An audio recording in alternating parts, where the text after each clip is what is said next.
Armstrong Flooring Peel and Stick Tile Installation. You'll be amazed at how easy, economical, and transformational it is in your space. As with any type of installation process, you'll need to prep the surface of your space so that you're ready for the fun and easy part, the installation. Be sure that your subfloor is clean, dry, level, and smooth. Tile may be installed over existing vinyl flooring, plywood, or concrete. Do not install over particle board, wafer board, or single-layer sturdy floor panels, existing tiles that are below grade, existing cushioned vinyl flooring, carpet, strip wood, or plank flooring. For more detailed instructions, visit armstrongflooring.com/peel and stick install. The tools you'll need for your new peel and stick project include tape measure, pencil, chalk line, carpenter's square, utility knife, and a roller. Compared to the tools needed when installing traditional tiles that need grouting, our peel and stick tiles are super simple. We know how anxious you are to jump right into the installation process, but it's important to remember that any well-executed project starts with a well-thought-out plan of action. Let's begin by first locating the center of each wall and striking a chalk line at the center of the room. Measure the distance between the two walls and strike a chalk line marking the center as indicated.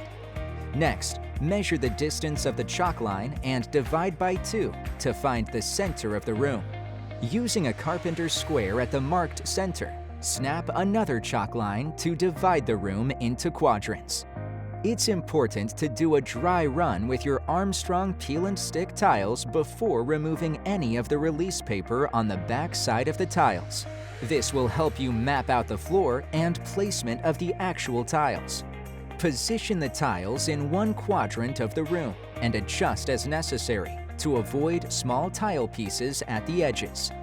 If edge tiles are less than half the tile width, mark a new center line. For best appearance, it is recommended that you shift the center line of the room by half the width of the tile. Once you've completed the installation of one quadrant, you'll want to repeat these steps for each quadrant of the room to ensure the best possible placement of your peel and stick tiles. Placement of your Armstrong peel and stick tiles is super easy.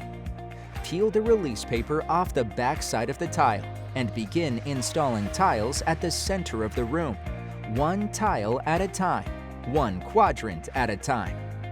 Remember to install the tiles in the direction shown on the back side of the tile, ensuring all arrows face the same direction. You'll need to butt the edges of the tiles together and press each tile firmly. Next, grab your roller and firmly roll the tiles to the subfloor in all directions so you're sure they'll bond snugly to the floor. If you need to make a straight cut on your Armstrong peel and stick tile, simply place the full tile face up on top of the last full tile. Place another full tile indicated on top of A, with its edge against the wall. Using tile B as a guide, draw a line with a pencil on the face of tile A. Next, cut tile A on the line with a utility knife. Cutting around obstacles is made easy by making a pattern first by drawing the outline of the obstacle on paper or cardboard. Next, trace the pattern on the tile and cut tile according to the pattern.